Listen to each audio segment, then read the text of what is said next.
नमस्कार, मैं हूं धनंजय और अभी मैं हूं भारत के उच्चतम न्यायालय के पास और हमारे साथ हैं शशांक शेखर झा जी, जो सुप्रीम कोर्ट में अधिवक्ता है। तो विषय हमारा वही है, कानून की भाषा, लैंग्वेज ऑफ द लॉ। तो आइए इनसे बात करते हैं लैंग्वेज ऑफ द लॉ पर। लैंग्वेज ऑफ द लॉ को ये माना जाता है कि ये आम लोगों की समझ से बाहर की भाषा है, आम लोग इसे नहीं समझ सकते हैं। बिना प्रैक्टिस और बिना ट्रेनिंग के आप इसे नहीं समझ सकते हैं।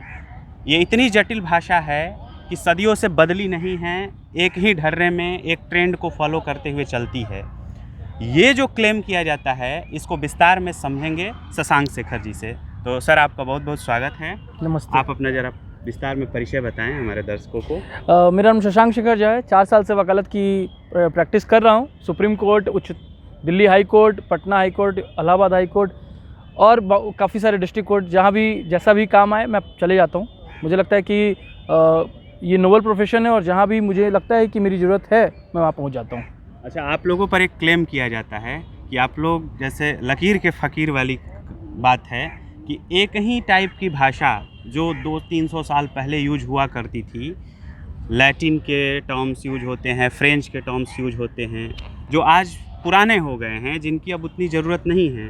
ज़रूरत ये है कि उनके बदले पर जो इंडियन इंग्लिश में या प्लेन इंग्लिश में जो शब्द है उसका प्रयोग किया जाए। तो क्या इस बात से आप सहमत हैं? मुझे लगता है कुछ हद तक सही है और कुछ हद तक गलत है आपकी बात। आप कहे लकीर की फ़कीर और एक ही टाइप की भाषा, मुझे लगता है ये गलत है। अब जैसे सुप्रीम कोर्ट का मोटो क्या है, यतो धर्म ततो जय। अब संस्कृत का की वो वाक्य है जो आप जनरली प्रयोग नहीं करते, आम भाषा में आप संस्कृत का प्रयोग ही नहीं करते हैं, लेकिन उसका मोटो तो वही है। उसी तरीके से अगर हम लैटिन का प्रयोग करते हैं या कहीं इंग्लिश डिक्शनरी में कुछ लाइन का प्रयोग करते हैं या फॉर दैट पॉइंट संस्कृत के भी कुछ श्लोकों का प्रयोग करते हैं आर्गूमेंट के टाइम में, तो वो एक पर्टिकुलर चीज़ को दर्शाता है। अगर आपको बताना है कि कोई इंसान गायब हो गया है और इलीगल कस्टडी में है, तो आप उसको हेबियस कॉर्पस ही बोलिएगा। आप उसको कुछ और बोलिएगा तो शायद कोर्ट की भाषा उसको सही नहीं लगेगी। हालांकि ये कहते हुए मैं आपको ये भी कहूँगा कि हर बात को फॉरेन लैंग्वेज में कहना भी सही नहीं है। अब जैसे फॉर एग्जांपल आप चले जाएं किसी भी लोअर कोर्ट, ट्रायल कोर्ट में, तो कुछ पोस्ट होते हैं। अब जैसे नज़ीर करके एक पोस्ट है जो कोर्ट के डॉक्यूमेंट्स रखता है सिविल कोर्ट में, या फिर आपका अहलमद करके एक पोस्ट होता है। तो नज़ीर, अहलमद ऐसे पोस्ट रखने की क्या ज़रूरत है जो भारतीय भाषा में ही नहीं है। उसके बदले आप काफ़ी सारे हिंदी या संस्कृत भाषा, देवनागरी भाषा, तमिल भाषा या कोई भी इंडियन भाषा में रख सकते हैं वो सारे नाम। तो मेरा मानना है कि जो प्रासंगिक है उसको बनाए रखना चाहिए, साथ साथ कुछ ऐसी टर्मिनोलॉजीज जिसका प्रयोग किसी एक पर्टिकुलर चीज़ को दिखाने के लिए किया गया है उसको भी रखने में कोई गलत नहीं है, उसको रखना चाहिए जी। अच्छा, देखिए हमारे पीछे सुप्रीम कोर्ट है। अगर मैं ये चाहूँ कि मैं हिंदी में कोई एप्लीकेशन लिखकर माय लॉर्ड मिलॉर्ड को दूं, तो क्या वे स्वीकार करेंगे? मैं अगर हिंदी में लिखना चाहता हूँ, मैं पूरी गांव देहात से आया हूँ, मैं वकील रखने की क्षमता नहीं रखता हूँ, मेरे पास उतने पैसे नहीं हैं, मैं पढ़ा लिखा हूँ, मैं हिंदी में लिखकर कुछ देना चाहता हूँ, तो क्या वो स्वीकार करेंगे? नहीं, देखिए संविधान में सर्वोच्च न्यायालय की भाषा अंग्रेजी है, ये लिखा गया है। हालांकि संविधान में ये भी कहता है कि हिंदी को प्रमोट करने के लिए और इंग्लिश को रिप्लेस करने के लिए एज एन ऑफिशियल लैंग्वेज भारतीय सरकार को सब कुछ करना चाहिए। मुझे लगता है कि अब शायद समय आ गया है जब हिंदी को भी यहाँ पे अलाउ करना चाहिए। जहाँ तक आपने कहा कि अगर कोई हिंदी में अपना पिटीशन यहाँ अगर दायर करना चाहे तो उसका क्या होगा, तो मुझे लगता है कि एक अपवाद है। 2016 में पटना हाई कोर्ट का एक केस था जिसका SLP जब सुप्रीम कोर्ट में फाइल हुआ था तो उन्होंने हिंदी में किया था। इनिशियल ऑब्जेक्शन के बाद में उसको एक्सेप्ट कर लिया गया, लेकिन सच मायने में और आम जनता जनरली हिंदी में पिटीशन फाइल नहीं कर सकती है सर्वोच्च न्यायालय में, क्योंकि संविधान ऐसा कहता है। हाँ, संविधान को बदलने का समय आया है कि नहीं आया है ये सरकार तय करेगी। मेरा पर्सनल मानना है, व्यक्तिगत मानना है कि आ गया है, और हिंदी को भी अगर आप अंग्रेजी को हटा नहीं सकते तो अंग्रेजी के साथ साथ हिंदी को भी अलाउ करना चाहिए। सुप्रीम कोर्ट में हिंदी को भी अलाउ करना चाहिए जी। उसके बाद अच्छा, एक बात ये बताइए, जैसे कि अमेरिका और यूरोप के देशों में प्लेन लैंग्वेज मूवमेंट चल रहा है, उस मूवमेंट में ये कहा जा रहा है कि जो लॉ की लैंग्वेज है, जो कठिन शब्दावलियाँ हैं, उसको रिप्लेस करके सामान्य शब्द का प्रयोग किया जाए। अमेरिका जैसा देश 2010 में एक प्लेन लैंग्वेज एक्ट पास किया है इसी बात को लेकर। तो क्या आपको लगता है कि भारत को भी plain language act in Indian judiciary pass करना चाहिए? मुझे लगता है कि प्लेन लैंग्वेज एक्ट जारी करने से ज़्यादा अच्छा होगा कि हर उस एक्ट को जो भी इंडिया में है, जी। ये आज की डेट में या भारत में फ्यूचर में कोई भी एक्ट आता है, उस एक्ट का बेयर एक्ट बनता है, आपको साथ साथ एक प्लेन भाषा में भी उसको जारी कर देना चाहिए, ताकि कोर्ट के अंदर में आप वो कानूनी भाषा चलाएं और आम जनता को, क्योंकि 150 करोड़ का पॉपुलेशन हो गया है, विश्व की सबसे बड़ी डेमोक्रेसी है आपके कंट्री में, आम जनता को पता होना चाहिए कि आपका कानून क्या है। आम जनता को पता ही नहीं है कि क्या कानून है।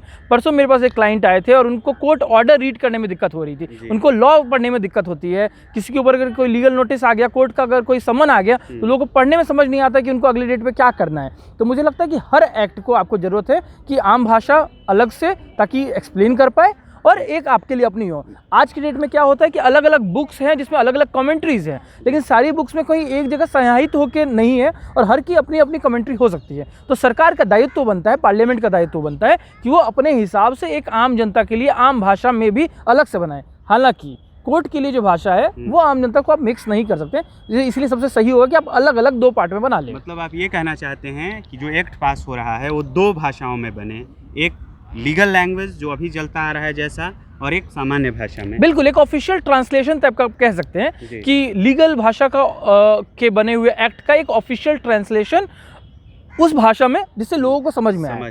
बिल्कुल बिल्कुल सही बात। अच्छा, आप सर हमें ये बताइए आप कि आप लोग इस प्रोफेशन में हैं, ये बात हमें ऐसा लगता है कि लॉ की लैंग्वेज सिंपल होनी चाहिए, क्या आप लोगों को भी ऐसा महसूस होता है? तो आप लोग की तरफ से कोई ऐसा कदम क्यों नहीं उठता है? मुझे लगता है कि कदम उठता है। मैं खुद जनहित याचिकाएं करता हूं और आप देखेंगे कि काफ़ी सारे लोग अलग अलग हाईकोर्ट और सर्वोच्च न्यायालय में जनहित याचिकाएं करते हैं। अब जैसे सिस्टम में पहले था कि बहुत सारे कोर्ट्स इंक्लूडिंग सर्वोच्च न्यायालय में लीगल पेज का प्रयोग होता था, तो बहुत दिक्कतें होती थी, क्योंकि किसी किसी हाई कोर्ट में A4 साइज़ पेज है, अब उसका जो सुप्रीम कोर्ट में आता था तो उसको पूरा का पूरा आपको लीगल पेज में करना पड़ता था। तो देखिए, एक जनहित याचिका की वजह से आज A4 हो गया और पूरे भारतवर्ष में आज A4 साइज़ में चल रहा है। तो मुझे लगता है कि चीज़ें बदलने का समय आ गया। आज के जो वकील हैं या आज के लोग भी, आम जनता भी जो है वो काफ़ी सजग है अपने विचारों को लेकर, और वो कोर्ट आती है और सुप्रीम कोर्ट या डिफरेंट हाई कोर्ट्स, जो इतने भी रिट पिटिशन वाले कोर्ट हैं, सब एंटरटेन भी करते हैं। तो मुझे लगता है धीरे धीरे बदलाव आ रहा है और ये बदलाव जारी रहना चाहिए। एक और बात है जो आपके ही के प्रोफेशन के एक सीनियर एडवोकेट हमें ये बात बताए कि जैसे कोई जजमेंट पास होता है तो जजेज बहुत लंबे लंबे जजमेंट लिखते हैं। जैसे कोई जजमेंट होता है जो 1000 पेज का जजमेंट हो, 1500 पेज का जजमेंट हो। तो क्या ये उम्मीद किया जाए कि 1000 पेज का जजमेंट जिसके लिए लिखा गया है वो समझ पाएगा? तो क्या ऐसी ज़रूरी, मतलब छोटा जजमेंट को भी छोटा करने की आवश्यकता नहीं महसूस होती है? देखिए, इस पे मेरी थोड़ी विचार अलग है। कई सारे मामले ऐसे होते हैं जिसमें बड़ा जजमेंट देना ज़रूरी होता है, क्योंकि आपको समझाना पड़ता है कि परिदृश्य क्या था उस पिटीशन को फाइल करने का। कई सारे मामले में बहुत सारे पिटीशंस होते हैं, उसको जोड़ के किया जाता है, तो इसलिए कई बार जजमेंट्स बड़े हो जाते हैं। जजमेंट बड़े होने में एक चीज़ और है कि 2 टाइप के होते हैं, एक जो मेन क्लॉज होता है जो आपको बताता है कि जजमेंट में क्या है, और दूसरा उसके ब्रीफ देता है। तो मुझे लगता है कि मैं इस पे ये नहीं कहूँगा कि इसको छोटा करना चाहिए या बड़ा करना चाहिए, लेकिन हाँ, ये ज़रूर है कि कोर्ट को ये ज़रूर देखना चाहिए कि आम जनता को समझ में आए कि जजमेंट एक्चुअली क्या कहते हैं, क्योंकि कई सारे जजमेंट को सर्वोच्च न्यायालय ने क्रिटिसाइज़ किया है कि इस जजमेंट से समझ नहीं आया है कि अल्टीमेटली कहना क्या चाहता है कोर्ट। तो मुझे लगता है उसके ऊपर ध्यान देना चाहिए। चलिए, मैं लिंग्विस्टिक्स का स्टूडेंट हूँ और लिंग्विस्टिक्स के स्टूडेंट्स होने के नाते जो लीगल इंग्लिश के कुछ लिंग्विस्टिक फीचर्स है मैं आपको बता रहा हूँ। जैसे एक्सेसिव पैसिव यूज होता है, सेंटेंसेस को जानबूझ के पैसिव में बनाया जाता है। दूसरा कि बहुत लंबे लंबे वाक्य लिखे जाते हैं। तीसरा कि डबलेट्स यूज किया जाता है, जैसे null and void, have and hold. और डबलेट्स का इतिहास ये है कि जब लीगल इंग्लिश में जब फ्रेंच भी यूज हुआ करता था, या जब ये कहे कि ट्रांजिशन का पीरियड था, जब फ्रेंच समाप्त हो रहा था और इंग्लिश शुरू हो रहा था, तो कन्फ्यूजन को दूर करने के लिए डबलेट्स लाया गया। तो डबलेट्स, पैसिवाइजेशन, लंबे लंबे वाक्य, सर्कमलोकेशन यानी बात छोटी है लेकिन उसको कहने के लिए बहुत भूमिका बांधना, ये सब लीगल इंग्लिश के या लॉ की लैंग्वेज की लिंग्विस्टिक फीचर्स है। तो क्या आपको नहीं लगता है कि ऐसी चीज़ों को हमें बदलने की ज़रूरत है? क्योंकि एक सामान्य मनुष्य 7-8 यूनिट से ज़्यादा सेंटेंस नहीं समझ सकता है, ये कॉग्निटिव कैपेसिटी है नॉर्मल ह्यूमन बीइंग की। लेकिन आप आईपीसी की बात करें तो आईपीसी में 400 शब्दों के सेंटेंस है, एक सेंटेंस लगभग 400 शब्दों के भी है, 200-250 के तो बहुत सारे हैं। तो क्या ऐसा नहीं होना चाहिए कि जो नए एक्ट लिखे जा रहे हैं उसमें छोटे छोटे वाक्यों का प्रयोग हो, ज़्यादा से ज़्यादा एक्टिव वाक्यों का प्रयोग हो, सरकमलोकेशन ना हो, डबलेट्स का यूज़ ना हो, फ्रेंच और लैटिन के टर्मिनोलॉजी यूज करने से बचे। एज ए भाषा वैज्ञानिक मैं आपसे बात कर रहा हूँ। देखिए, मैं तो भाषा वैज्ञानिक नहीं हूँ, लेकिन मेरा जरूर मानना है कि ऑर्डर्स जब भी पास होते हैं, देखिए 2 तरीके की चीज़ें पास होती है जनरली, ऑर्डर, डिक्री, जजमेंट्स। तो ऑर्डर डिक्री होता है, ऑर्डर बेसिकली होता है जो हर दिन कोर्ट पास करता है। आज जो भी हियरिंग हुई या अगर कोई एप्लीकेशन पे हियरिंग हुई तो उसको लेके ऑर्डर पास होता है। ऑर्डर हमेशा स्पष्ट होना चाहिए, छोटे शब्दों में होना चाहिए। जजमेंट जनरली बड़े होते हैं और उसमें उनके रीजंस हैं, जैसे मैंने आपको कहा कि भूमिका बनानी पड़ती है। जैसे फॉर एग्जाम्पल आप राम मंदिर का जजमेंट देखें या सबरीमाला का जजमेंट देखें, कॉन्स्टिट्यूशनल बेंच बैठा था और हर जज का अपना व्यू था और इसीलिए उन्होंने लंबी एक कहानी बताई, साथ में कई सारे अलग अलग उन्होंने जूरिस्प्रूडेंस को कोट किया। इसीलिए कई बार जजमेंट्स लंबी हो जाते हैं और कई बार उसमें भूमिका बनानी पड़ती है, जिसको आप क्रिटिसाइज कर रहे हैं। आपका वो दायित्व बनता है और हक बनता है कि आप कर सकते हैं, लेकिन मेरा मानना है कि अलग अलग कारणों से शायद वो हो रहा है। हालांकि आपकी बात को सजेशन अभी तो प्रधानमंत्री खुद कह रहे हैं इस बारे में और मुझे लगता है कि आगे आने वाले दिनों में शायद हम देखेंगे कि वो सारी समस्याएं दूर हों। हालांकि मुझे लगता है कि आज भी ऑर्डर्स में वो दिक्कत नहीं है, जजमेंट थोड़े लंबे होते हैं कई बार। ये दिक्कत एक्ट में है, जो प्रोविजंस बनते हैं, जैसे आईपीसी में ये दिक्कत है, सीआरपीसी में ये दिक्कत है, कुछ पर्टिकुलर एक्ट में ये नहीं, दिक्कत कुछ पर्टिकुलर सेक्शंस में वो दिक्कत हो सकते हैं, क्योंकि आईपीसी, क्योंकि क्रिमिनल ट्रायल मैं करता हूँ, आईपीसी के मोस्ट ऑफ द सेक्शंस में तो आपका स्पष्ट दिया हुआ है। कुछ सेक्शंस हैं जो थोड़े लंबे हैं। मैं बता रहा हूँ ना, आईपीसी के जैसे आप 354 देख लीजिए, 354A देख लीजिए, ये एक सेंटेंस इसमें लगभग आपको 100 या 150 या 200 वर्ड्स के हैं। तो ह्यूमन बीइंग की एक कैपेसिटी होती है कि ज़्यादा लंबा वाक्य वो एक बार में नहीं समझ पाएगा। नहीं, बिल्कुल, मेरे को लगता है उसी के लिए अभी सुप्रीम प्रधानमंत्री ने अभी रिसेंटली कहा है कि उन्होंने एक कमेटी बनाई है जो इस बारे में विचार कर रही है कि कैसे कानूनों को सरल किया जाए। तो सरलता मतलब यही है कि कानून छोटे शब्दों में आप एक्सप्लेन कर पाएँ, लेकिन कई बार होता है कि अगर आप ज़्यादा छोटे कर देंगे शब्द तो स्पष्टता कम हो जाएगी। तो मुझे लगता है वो भी देख के मध्यम मार्ग अपनाने की आवश्यकता। हाँ, बिल्कुल बिल्कुल, और जो कि जानकार कमेटी ही कर सकती है। आपके जैसे भाषा विज्ञ और कानून के विद्यार्थी बैठेंगे तो वही कर पाएंगे ये चीज़। एक और क्लेम किया जाता है कि ऐसा वकील या जज या लॉ प्रोफेशनल्स जानबूझ के करते हैं ताकि आम लोग इसको समझें ही ना और हमारा मोनोपोली जो चलता रहे, हमारा प्रोफेशन एकदम हाई लेवल पर रहे और लोग इससे मतलब अनावश्यक डरें, ताकि वो हमारे बस की बात नहीं है तो हम वकील करें। जैसे अब उदाहरण बता रहा हूँ, सामान्य इंग्लिश से जो ग्रेजुएट है या मास्टर्स है वो भी अगर कोर्ट पहुँचता है ना तो उसको भी एक वकील हायर करनी पड़ती है। वो इंग्लिश का ग्रेजुएट है, इंग्लिश में मास्टर है, वो पढ़ा लिखा है, लेकिन वो कोई एप्लीकेशन खुद से लिख के कोर्ट में नहीं दे पाता है, जबकि कोर्ट का ये है रूल कि आप इन पर्सन भी जा करके आर्गुमेंट कर सकते हैं। तो नहीं, ऐसा क्या बना लिया है आप लोगों ने, माफ़ करिएगा मैं थोड़ा सा क्रिटिसाइज भी कर रहा हूँ, कि अपने प्रोफेशन को आप लोगों ने इतना बड़ा एक हवा टाइप का क्यों बना लिया है कि आम लोग इससे डरने लगे हैं। नहीं, मुझे नहीं लगता है कि इस बात में कोई भी सच्चाई है। अगर आप तथ्यों को देखें तो कई सारे पिटिशंस हाल फिलहाल में पिछले 10-20 साल में आप देखेंगे तो कई सारे पिटिशंस ऐसे फाइल हुए हैं जो आम जनता ने खुद के नाम पे फाइल किया, खुद ही फाइट करते हैं, खुद ही आर्ग्यू करते हैं और खुद ही आगे बढ़ते हैं।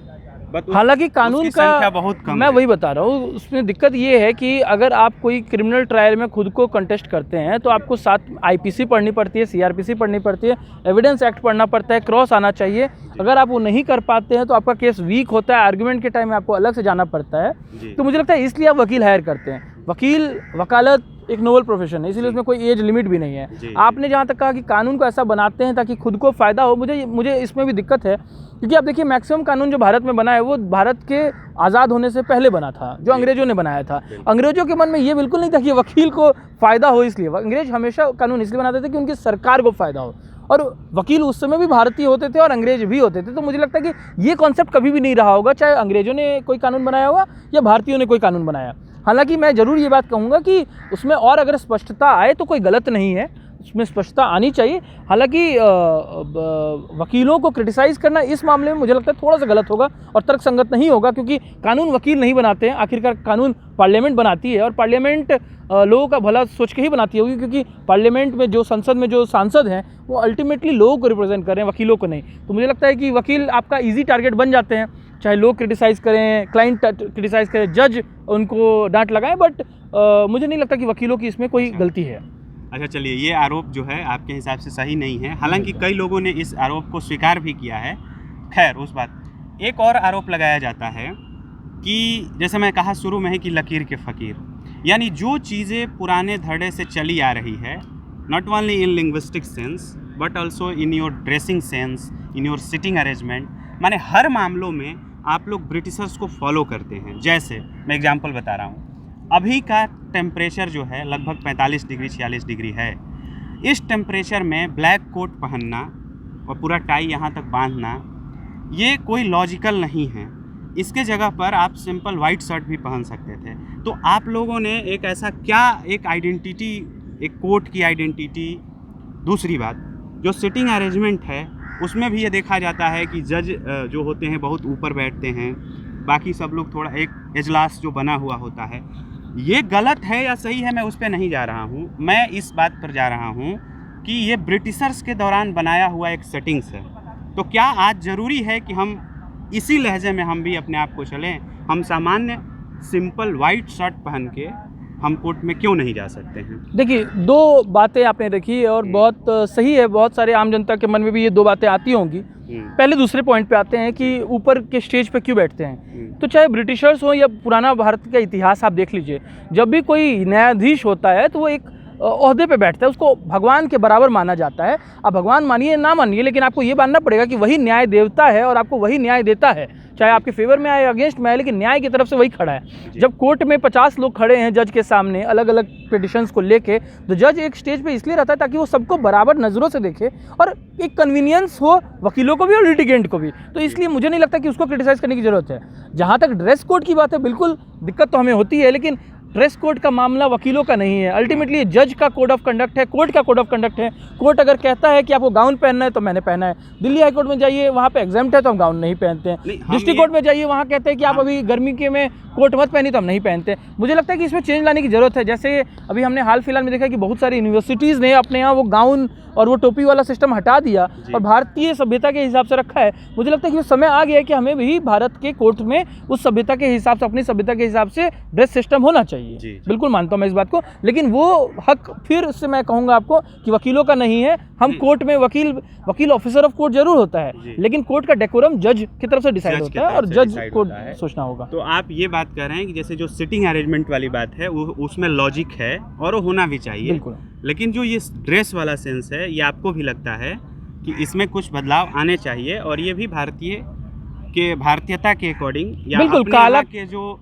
टेम्परेचर है या जो भी आवरा है इसके अकॉर्डिंग होना चाहिए। बिल्कुल, काला कोट मुझे लगता ही नहीं है कि भारत के टेम्परेचर के हिसाब से सही है। साथ में ये गाउन सिस्टम भी मुझे नहीं लगता कि भारतीय सभ्यता को कहीं भी मेल खाता है। तो मुझे लगता है कि अब अगर आप यूरोप चले जाए तो वहाँ पे लोग ऊपर में विग भी पहनते हैं, क्योंकि वहाँ ठंडा है। बिल्कुल, तो अपने टेम्परेचर के हिसाब से उन्होंने बनाया हुआ है, लेकिन भारत के टेम्परेचर, भारत के मौसम के हिसाब से मुझे नहीं लगता इन चीज़ों की ज़रूरत है और इसको बदलना चाहिए डेफिनेटली। एक और बात, जैसे आप लोग का सैल्यूटेशंस जो होता है, अभिवादन की जो शब्दावलियाँ होती है वो भी अलग है। जैसे सामान्य में हम लोग श्रीमान कह देते हैं, सर कह देते हैं, लेकिन आप लोग जजेज को एड्रेस करने के लिए my lord, me lord, your honour, your lordship, ठीक है, हुजूर, ऐसे शब्दों का प्रयोग करते हैं, जबकि आम भारतीय या आम लोग दूसरे प्रोफेशन में ऐसे शब्दों का प्रयोग नहीं करते हैं। कुछ लोगों का मानना है, और ये आपके प्रोफेशन के ही लोगों, कुछ ऐसे एडवोकेट्स हैं, कुछ ऐसे जजेज हैं जिस पर आपत्ति जताई है कि कोर्ट में ऐसे शब्दों का प्रयोग वर्जित किया जाए, ऐसा नहीं किया जाए। इसके पीछे क्या लॉजिक है, कुछ बता सकते हैं? मुझे लगता है कि ये अंग्रेजी मानसिकता की बात है। जब उस समय कोर्ट सिस्टम आया था और आईपीसी और सीआरपीसी और आईपीसी और जो भी चीज़ें उस समय आई थी, तो उन्होंने उस तरीके से कोर्ट बनाया था कि अपने आप को उन्होंने भगवान बनाया था और उसको साबित करने के लिए उन्होंने लोगों को कहा कि आप इस तरह की बात कहें। लेकिन मैं आपको एक बात और स्पष्ट कह दूं कि न्यायपालिका, भारतीय न्यायपालिका में कहीं नहीं लिखा है कि आप जज को क्या कहें। अब जैसे फॉर एग्जांपल अगर आप लोअर कोर्ट जाते हैं तो लिखा है, मैं आपको याद दिला दूं, सॉरी, ये बार काउंसिल ऑफ इंडिया के रूल्स रेगुलेशन में लिखा है कि आप हाई कोर्ट में आप क्या कहेंगे और लोअर कोर्ट में क्या नहीं, बार काउंसिल ऑफ इंडिया का जो रूल्स एंड रेगुलेशंस है हाँ। वो मान्य है, जी। लेकिन आप कोर्ट में देखिएगा कि कहीं यूनिफॉर्मिटी नहीं है। आप जैसे जी। अगर ट्रायल कोर्ट और लोअर कोर्ट और डिस्ट्रिक्ट कोर्ट जाते हैं जी। तो आप श्रीमान कहते हैं, आप योर ऑनर भी कह सकते हैं, आप सर भी कह सकते हैं, अलग अलग हुजूर भी कहते हैं। हुजूर भी कह सकते हैं, श्रीमान भी कह सकते हैं। अलग अलग कोर्ट के अलग अलग नियम हैं। हाई कोर्ट और सुप्रीम कोर्ट में जनरली आप देखेंगे कि लोग your honour, me lord, my lord, lordship वगैरह वगैरह कहते हैं। मैं जैसे पर्सनली योर ऑनर कहता हूँ। मुझे लगता है कि इन सब संज्ञाओं और नामों से हमें दूर जाना चाहिए और हमें डेफिनेटली भारतीय भाषा के हिसाब से करना चाहिए। कब होगा और कैसे होगा ये कहना मुश्किल है, लेकिन ये मैं बिल्कुल आपकी बात से सहमत हूँ कि हमारे परिधान को, न्यायालय के परिधान और न्यायालय में जो संबोधन है, इन दोनों में जरूर बदलाव की ज़रूरत है, आवश्यकता है। और 70 साल काफ़ी देर ऑलरेडी हो चुका है। 75 साल होने वाला है स्वाधीनता का और हम मनाने वाले हैं अभी अमृतोत्सव। तो मुझे लगता है कि ये सही समय है जब हम इन चीज़ों पर ध्यान दें और इन चीज़ों में बदलाव करें। तो साथियों, शशांक जी भी इस हमारे कुछ बातों से सहमत हुए, अधिकांश बातों से आप सहमत हुए और इन्होंने एक बदलाव की ज़रूरत महसूस किया। मुझे लगता है कि एक सेकंड में आपको डिस्टर्ब करूंगा, लेकिन मुझे लगता है कि कोई भी सिस्टम तभी सक्सेसफुल है अगर उसमें समय समय पर बदलाव होता रहे। अगर आप सिस्टम को एक ही जैसा रखेंगे, सुदृढ़ रखेंगे, तो सिस्टम सड़ जाएगा। तो यही हमारे वेद कहते हैं, यही हमारा गीता ज्ञान कहता है कि आप समय समय पर चीज़ों को सही तरीके से परिवेश के साथ उसको बदलाव करते रहें। Change is the only concept. बिल्कुल, हमारा बदलाव है वही, हमारा संविधान भी चेंज होता रहता है समय समय पर। जी। तो ये शशांक जी ने काफ़ी सारी हम लोगों ने बातें की और काफ़ी खुलकर बात किए और मुझे भी आप मौका दिए क्रिटिसाइज करने का। और हम लोग कुछ बातों पर सहमत हुए, जैसे परिधान में बदलाव की ज़रूरत है, संबोधन में बदलाव की ज़रूरत है और लिंग्विस्टिक्स लेवल पर बदलाव की ज़रूरत है, जो कि प्रयासरत हैं हम सब मिल करके। शशांक जी, आपका बहुत बहुत धन्यवाद हमें समय देने के लिए। नमस्ते। आप अपने व्यस्ततम समय में से आप समय दिए, इसके लिए बहुत बहुत आभार। नमस्ते। धन्यवाद।